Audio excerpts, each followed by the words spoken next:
perawat lovebird jantan itu punya kriteria masing-masing. Kalau saya 3 itu tadi istilahnya fix jantan dulu, terus dari durasi sama irama lagu atau pembawaan lagu. Biasanya saya faktor dasarnya itu dulu dari pemilihan bahan itu. Entah itu mau bahan dari ombyokan, mau bahan dari ternakan, mau bahan kita beli dari teman atau dari manapun. Tapi kalau versi saya 3 itu dulu istilahnya yang harus kita benar-benar pegang. Istilahnya apa ya, kita bisa feeling ketiga itu dulu kalau dari pemilihan bahan. Nah untuk tahap selanjutnya istilahnya udah dapat bahannya nih, contohnya yang di kiri saya nih. Di kiri saya ini bahan lumayan lah, masih bahan yang belum terlalu apa ya istilahnya, presentasinya masih 40, 30, 40 sampai 50% lah, karena emang udah gacor gitu. Jadi sebagai contoh nih, kita udah dapet nih bahan yang seperti di kiri saya nih, udah dapet nih bahan yang seperti ini sesuai kriteria saya istilahnya. Proses selanjutnya biasanya kita ke proses penggacoran. Nah,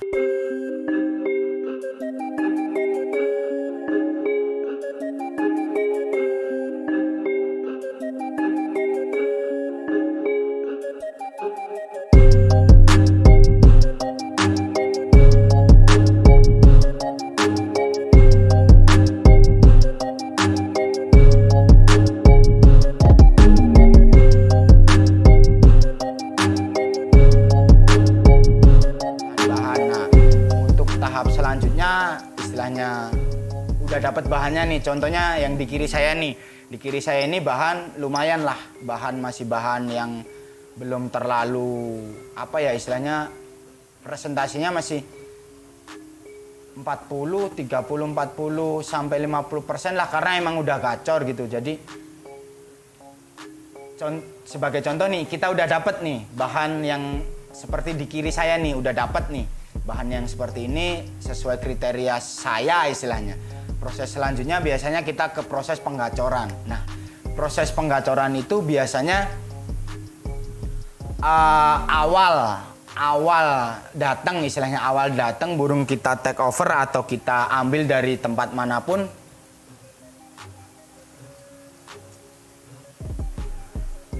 Kalau saya biasanya lihat titik birahinya dulu. Maksudnya titik birahi itu apakah si jantan ini birahinya udah kenceng istilahnya, birahinya udah tinggi atau masih kurang birahi.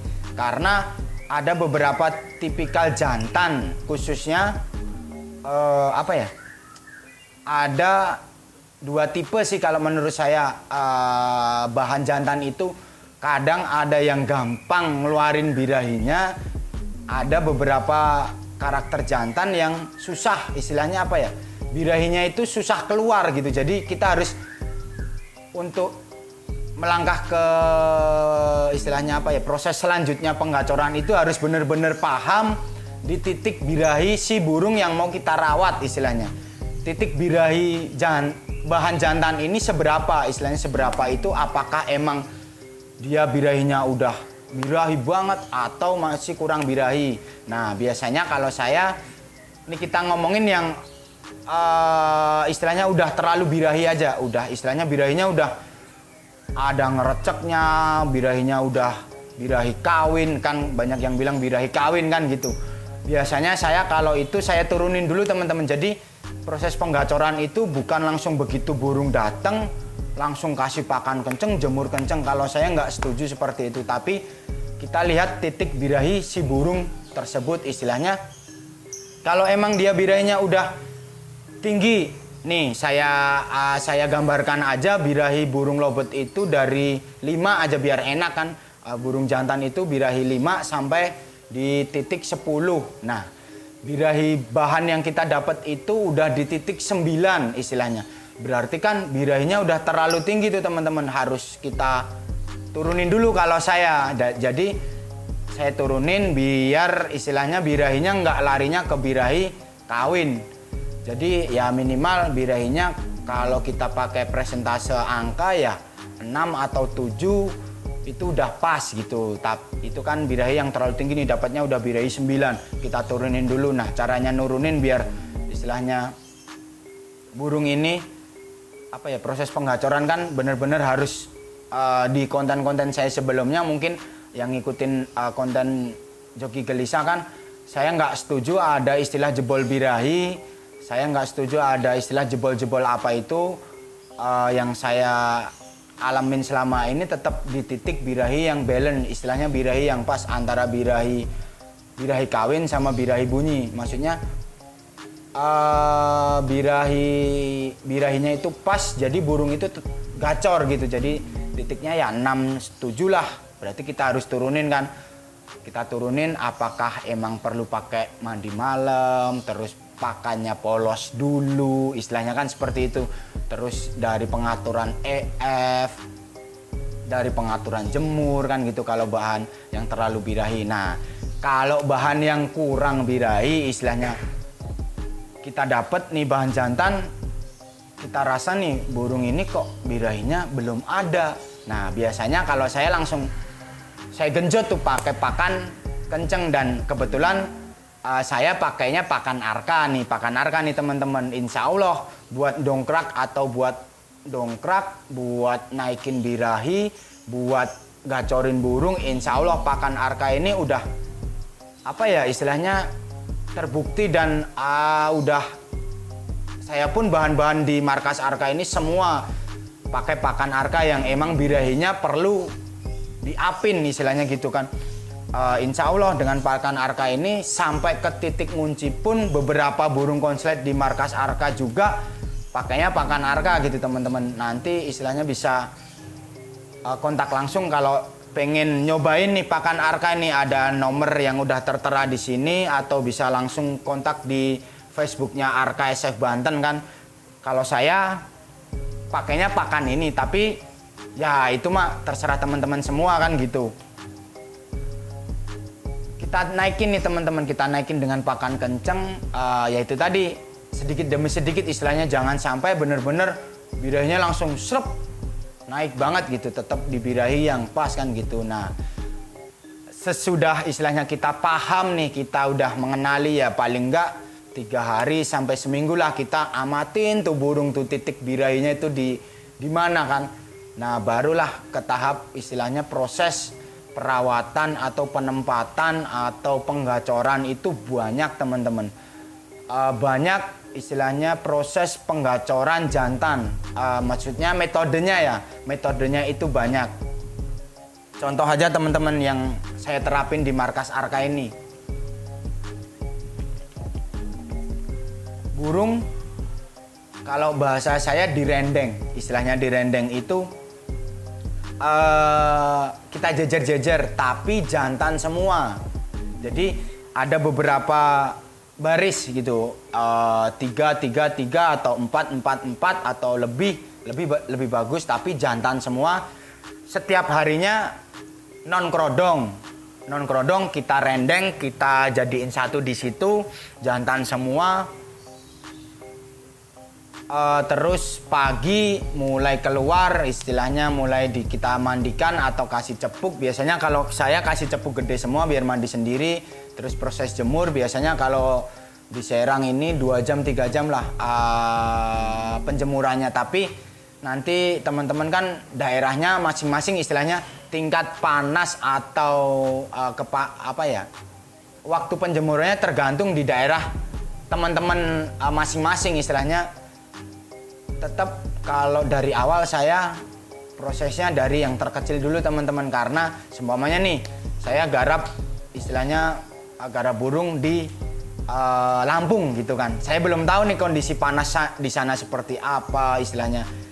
Apakah perlu 2 jam atau 3 jam. Biasanya saya mulai dari terkecil dulu 15 menit. Terus selanjutnya sampai ketemu titik jemurnya itu. Biasanya kalau di Serang Banten karena panasnya ya lumayan, kadang panas kadang sejuk, 2 jam sampai 3 jam. Nah, setelah penjemuran itu biasanya saya proses penggacorannya itu biasanya saya pisah, saya sekat teman-teman. Mungkin di konten-konten sebelumnya udah pada tahu kalau proses pengacoran versi Joki Gelisah itu disekat antara burung satu dan burung yang lainnya, disekat, kita pantau tingkat gacornya. Setelah disekat biasanya saya masuk lagi, saya rendeng, saya jadiin satu lagi setiap hari seperti itu terus.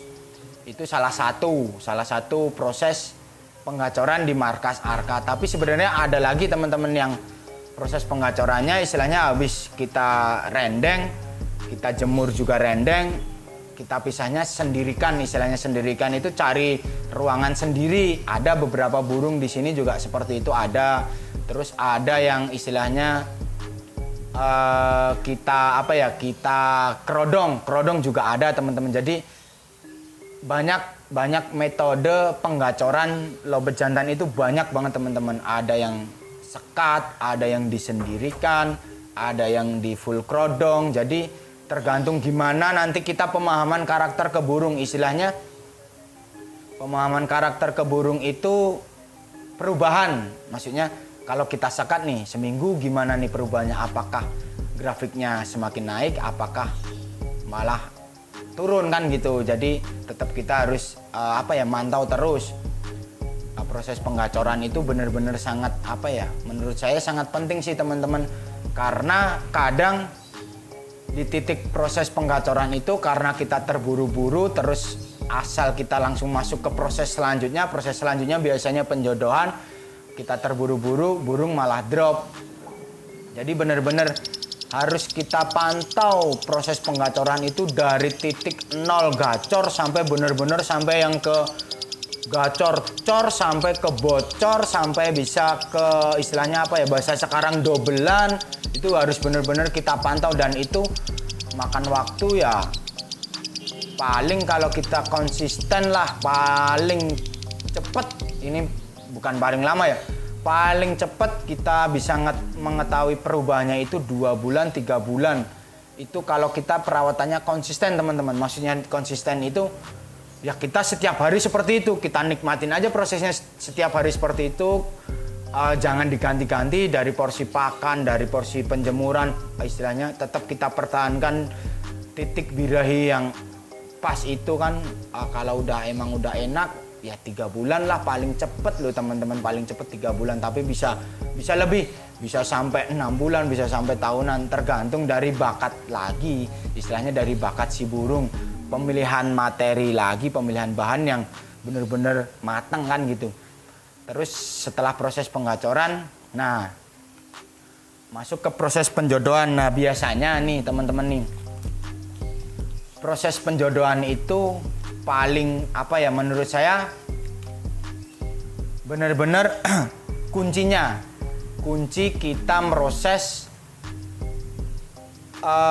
bahan jantan menuju ke konslet itu ke proses penjodohan. Makanya kenapa teman-teman saya sering mewanti-wanti, istilahnya banyak teman-teman yang nge-WA terus nge-DM, banyak yang inbox.